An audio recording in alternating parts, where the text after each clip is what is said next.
संपूर्ण विधि विधान व ज्ञान देने के पश्चात विश्वामित्र ने राम एवं लक्ष्मण को संबोधित करते हुए कहा, मैंने तुम दोनों को दिव्यास्त्रों का अमोघ ज्ञान दिया है।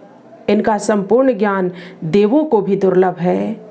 इस ज्ञान के साथ मर्यादाएं और वर्जनाएं जुड़ी हैं। मुझे विश्वास है कि तुम दोनों उसका पालन करोगे और किसी भी स्थिति में अपने किसी व्यक्तिगत हित अथवा निजी कारण से इसका प्रयोग नहीं करोगे, फिर वे निजी कारण कितने ही अनिवार्य व महत्वपूर्ण क्यों न हो। नमस्कार मित्रों, आज आपके लिए श्री रामचंद्र जी का सुंदर प्रसंग लेकर उपस्थित हैं। ब्रह्मर्षि विश्वामित्र ने यह निर्देश उन्हें अचानक दिया था। इसे सुनकर राम तो शांत व संयमित रहे, किंतु लक्ष्मण थोड़ा चकित एवं स्तब्ध हुए।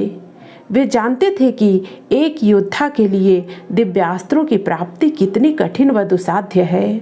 युद्ध की कला और कुशलता से कहीं अधिक महत्व तप साधना एवं मंत्र विद्या का है, और ऐसी ही दुरूह तप साधना के परिणाम स्वरूप दिव्यास्त्रों की प्राप्ति होती है।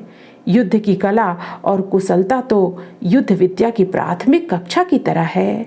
इन्हें सीखने व इनमें निपुण होने के पश्चात दिव्यास्त्रों की उच्च कक्षा में प्रवेश की संभावना बनती है। दिव्यास्त्रों के ज्ञान के लिए शरीर बल, मनोबल के साथ तप बल, मंत्र बल और देवों के वरदान की आवश्यकता होती है। कई बार तो कठिन साधना के पश्चात भी इनकी प्राप्ति संभव नहीं हो पाती। देवगण इनकी सम्यक पात्रता के लिए अति कठिन परीक्षा लेते हैं। ऋषि वशिष्ठ के यहाँ विद्या अध्ययन करते समय उन्होंने इसका सामान्य परिचय पाया था।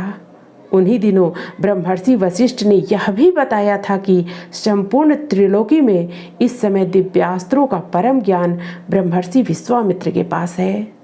उन्होंने अति दुर्धर्ष तपस्या करके माहेश्वर महादेव को प्रसन्न करने के पश्चात इन्हें प्राप्त किया है। यही वजह है कि युद्ध में उनका सामना देव, दानव, गंधर्व या राक्षस कोई भी नहीं कर सकता। सभी लोगों को रुलाने वाला रावण भी उनसे सशंकित व भयभीत रहता है, परंतु उन्होंने काफी समय पहले अपने अस्त्र शस्त्र न उठाने की शपथ ले ली है और साधना में संलग्न हो गए हैं। इसी कारण असुरों ने इस क्षेत्र में आतंक फैलाना आरंभ किया है। जब से उन्होंने ब्रह्मर्षि वशिष्ठ से यह जानकारी पाई थी, तब से उनके मन में ऋषि विश्वामित्र के दर्शनों की अभिलाषा थी। अब नियति ने कुछ ऐसा संजोग बनाया कि न केवल उन्हें ऋषि विश्वामित्र के दर्शन हुए, बल्कि उन्हें उनका दिव्य सानिध्य भी मिला। इस समय तो वे स्वयं ही अयाचित व अकस्मात दिव्यास्त्रों को प्रदान करने की बात कह रहे थे। अभी वे चलते चलते इन सब बातों पर विचार कर ही रहे थे कि ऋषि ने उन दोनों भाइयों को संबोधित करते हुए कहा, वत्स, राम एवं लक्ष्मण, यहाँ से थोड़ी ही दूर पर सामने एक जल स्रोत दिखाई पड़ रहा है। उसमें स्नान करके स्वयं को पवित्र कर लो और मेरे सम्मुख आसन पर आकर बैठो। उनके इस कथन को सुनकर राम और लक्ष्मण ने इसका यथावत पालन किया। इस कार्य में उन्हें थोड़ा समय लगा। इसके पश्चात वे आकर महर्षि के सम्मुख बैठ गए। आसन पर बैठने के पश्चात उन्होंने महर्षि के निर्देश से आचमन, अघमर्षण एवं प्राणायाम जैसी क्रियाएं संपन्न की। इसके बाद ऋषियों में श्रेष्ठ विश्वामित्र ने आदिशक्ति गायत्री का स्मरण व आवाहन किया। उनके आवाहन पर वेद माता गायत्री स्वयं प्रकट हो गईं। उनके दिव्य प्रकाश से वह संपूर्ण क्षेत्र प्रकाशित हो गया। इसी के साथ उनकी साक्षी में महर्षि ने राम और लक्ष्मण को दिव्यास्त्रों की अनुभूति करानी आरंभ की। पहले उन्होंने सामान्य दिव्यास्त्रों का आवाहन किया। उनके इस आवाहन के पश्चात आग्नेयास्त्र, पर्जन्यास्त्र, वरुणपास आदि अस्त्र प्रकट हुए और उन दोनों में समाते चले गए। इसके पश्चात विशिष्ट दिव्यास्त्रों का क्रम आरंभ हुआ। इस क्रम में ब्रह्मास्त्र, नारायणास्त्र एवं पशुपतास्त्रों का ज्ञान व उनके प्रयोगों की विधियां उन्होंने उन्हें प्रदान की। इनकी समस्त क्रियाओं को संपन्न करने के पश्चात उन्होंने माता गायत्री की ओर भक्तिपूर्ण नेत्रों से देखते हुए कहा, हे माता, अब आप स्वयं अपने अमोघ अस्त्र प्रदान करें। विश्वामित्र के इस निवेदन पर पराशक्ति गायत्री ने राम को संबोधित करते हुए कहा, हे पुरुषोत्तम, अब मैं केवल आपको ब्रह्मास्त्र जैसे महान और अमोघ अस्त्रों का ज्ञान व विधान प्रदान करती हूँ। अभी यह ज्ञान केवल आप स्वीकारें। यदि आप किसी अन्य को इन अस्त्रों को प्रदान करना चाहें तो आप ग्रहण करने वाले की आवश्यकता, उपयोगिता और पात्रता पर विचार करके उसे इन्हें प्रदान कर सकते हैं। माता गायत्री के इस कथन पर राम ने अपनी सम्मति व सहमति प्रदान की और इन अति विशिष्ट अस्त्रों को ग्रहण व धारण किया। लक्ष्मण इस समस्त घटनाक्रम के साक्षी थे। उन्हें अपने भ्राता की इस महान पात्रता पर हर्ष हो रहा था। राम को इन अति विशिष्ट अस्त्रों को प्रदान कर भगवती वेद माता गायत्री वहीं अंतर्धान हो गईं। बस उस वातावरण में उनका अति विशिष्ट प्रकाश और अलौकिक सुगंध बची रह गई थी।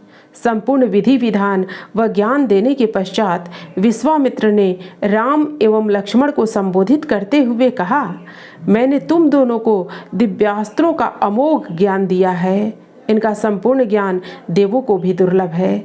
इस ज्ञान के साथ मर्यादाएं और वर्जनाएं जुड़ी हैं।